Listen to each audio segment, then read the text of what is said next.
Good morning. Buenos dias. I hope you are well, staying positive and focused on what you can control.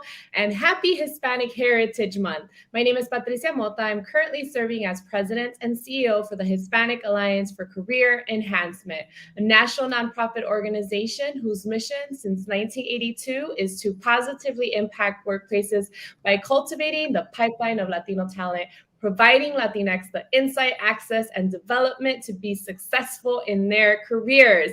If you haven't done so already, please share your career story with our My Career, My Way campaign, and look for opportunities for career coaching and engagement on the HACE website. And lastly, we're getting ready to wrap up, right? We're halfway there in Hispanic Heritage Month. And so if there's anything that we can do to support you with professional development, with Latino cultural awareness and updates, please reach out. And I'm excited to talk a little bit more about Hispanic Heritage Month with our guest today, a partner of HACE, Amy Yates, who is the MVP, Head of HR for Commercial Banking at Capital One. Good morning, Amy. How are you today? Buenos dias. It's good to see you. I love your positivity this morning. We have to be, right? Thank you so much, Amy. It's good to see you. And on our Cafecito con HACE, our first question is always for our guests is, how do you like your coffee or your morning beverage of choice prepared? So definitely coffee and lots of it. These days, I've gone just straight black with nothing else to it. Every now and then I'll treat myself with something else. But for the most part, I like to keep it simple.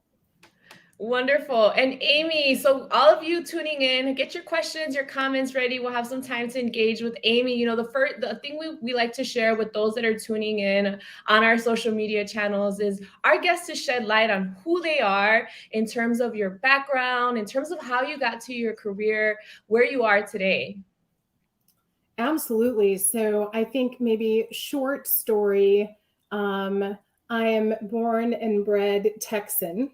My mom was born and raised in Guadalajara, Mexico. My dad is generation after generation Texas.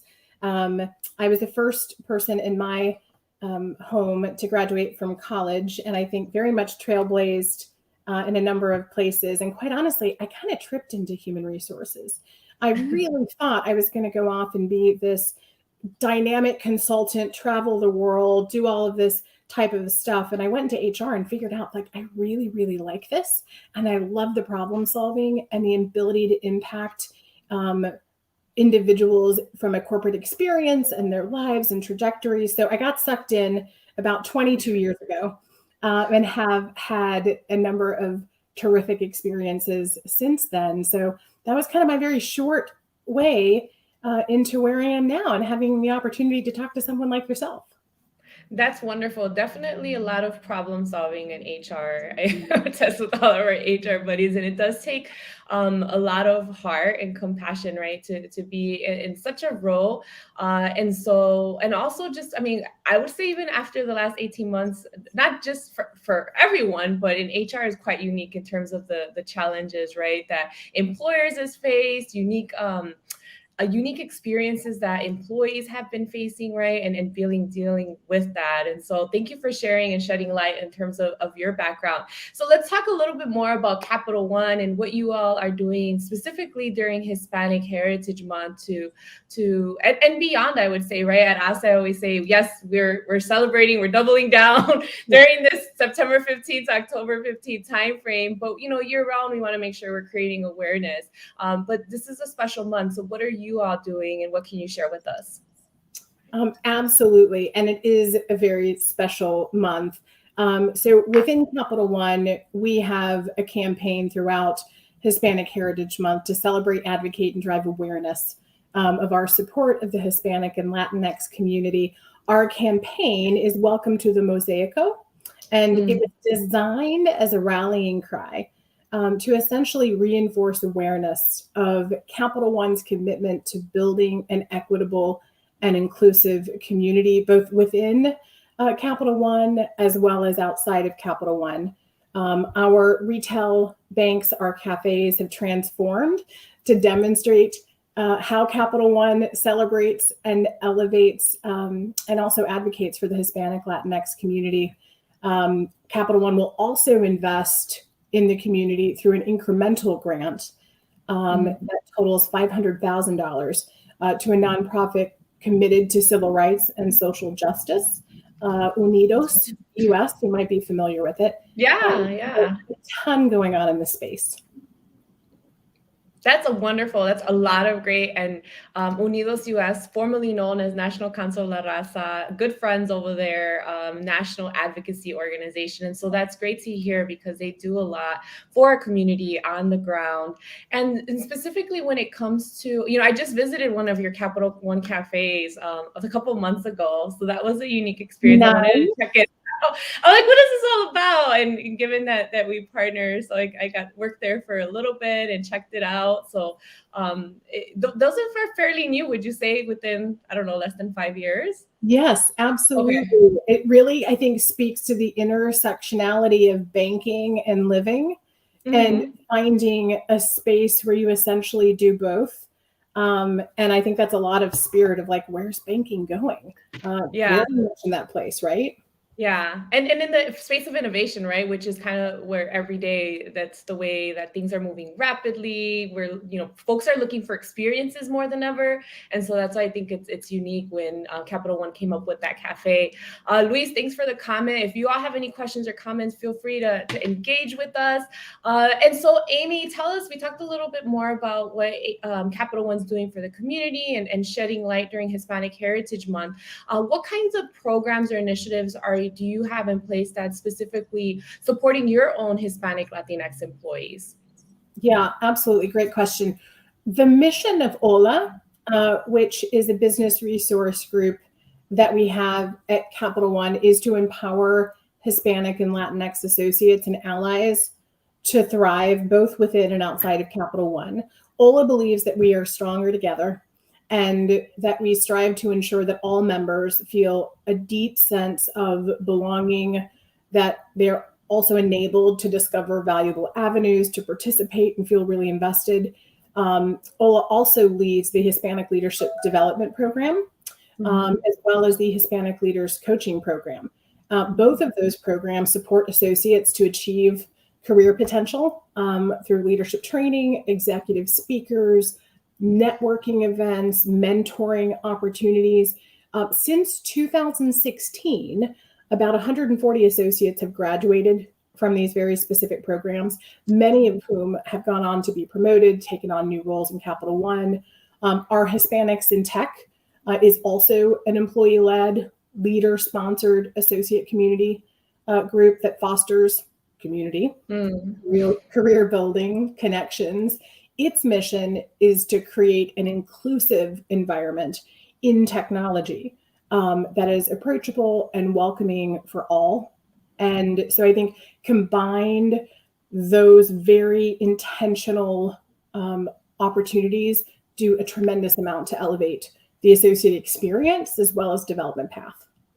Absolutely. I think, when you look at being able to provide those culturally relevant programming, meeting employees where they are, right? You talked about Hispanics in tech, you talked about what HOLA is doing around leadership programming and how empowering and powerful that is for that employee to then go back, have those conversations with their supervisors, be able to be visible, get promoted within the organization. And so that's great. I know you all are also supporting our programs for HACE, Mujeres de HACE specifically as well.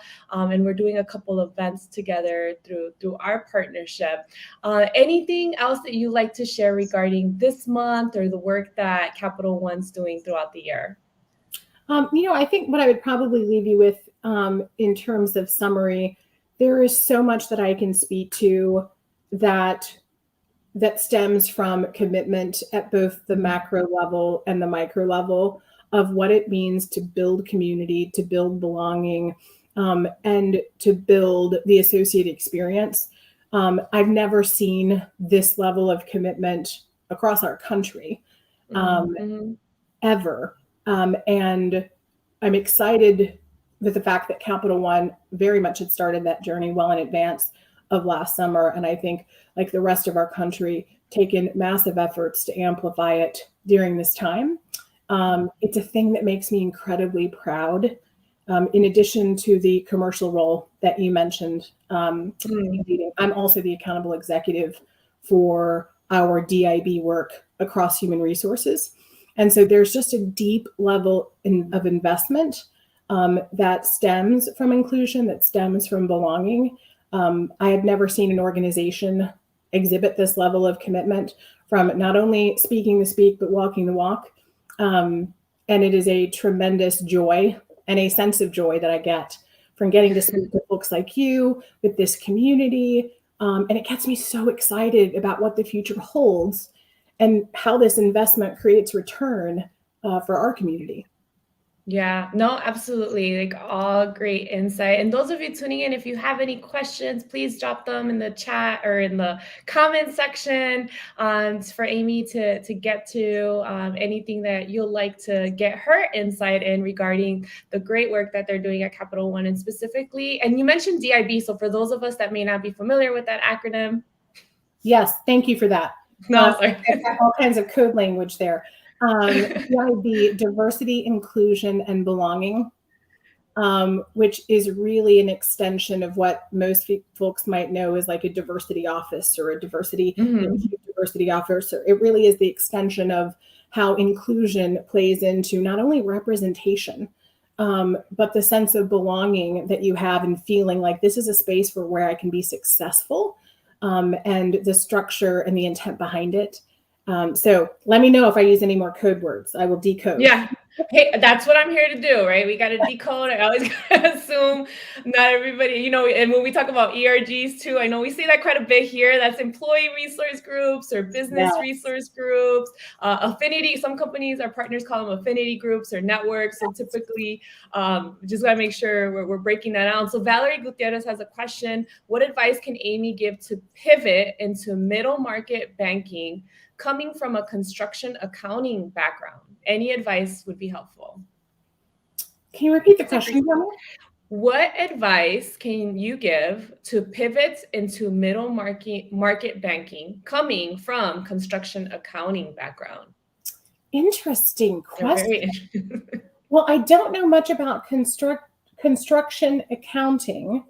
And so if we're talking about someone wanting to make a career change or moving into just a different industry, I think understanding what skill sets and experiences you have that are in fact transferable is your first step, right? Because there's always transferable skills that are not specific to an industry or not specific to one area of banking or finance or accounting. Identifying what those are and then being able to translate those into success factors, I think is always going to be the first step. The second one, I would strongly suggest investing in your network, and then not just investing, but actually leveraging it.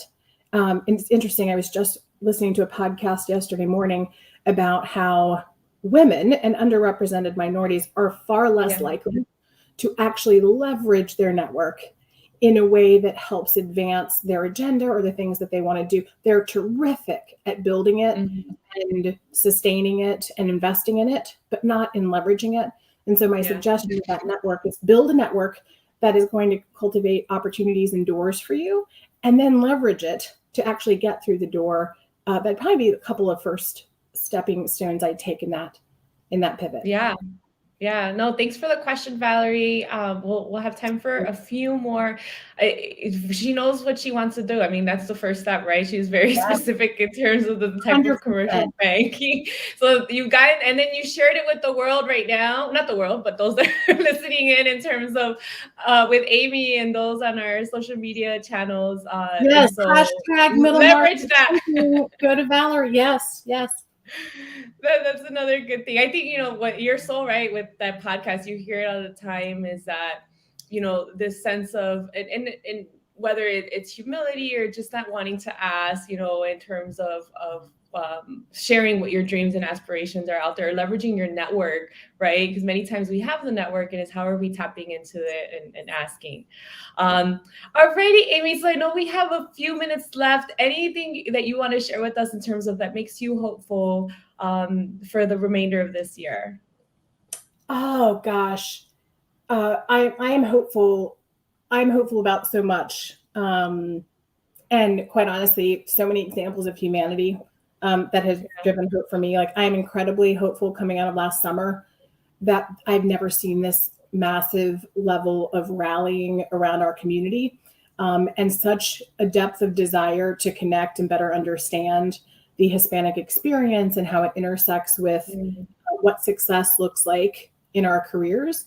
I'm encouraged and hopeful on the health front, that access to vaccines are expanding and reaching so many communities that were left behind. I'm very hopeful about whatever this new normal is, that we are on a journey toward with the future of work and how that's going to create opportunities for so many. So like you and many others, like, my priorities during COVID really serve the purpose of just being my North Star. So my family, our collective health, the ability to persevere and to continue, like, those have just continued to sustain me. And that's my source of hope. So much there, and we have so much that you just shared there, right, in terms of gratitude and positivity and what we have to look forward.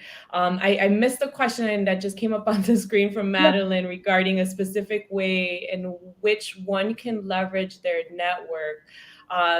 What would you say a specific example of that would be? I think, first of all, building your network intentionally is probably the first one. The second one is being willing to connect one-on-one with individuals to explore where there's leverage, meaning, like, what are doors that one person might have open to them that another does not, and not being ashamed of being very clear.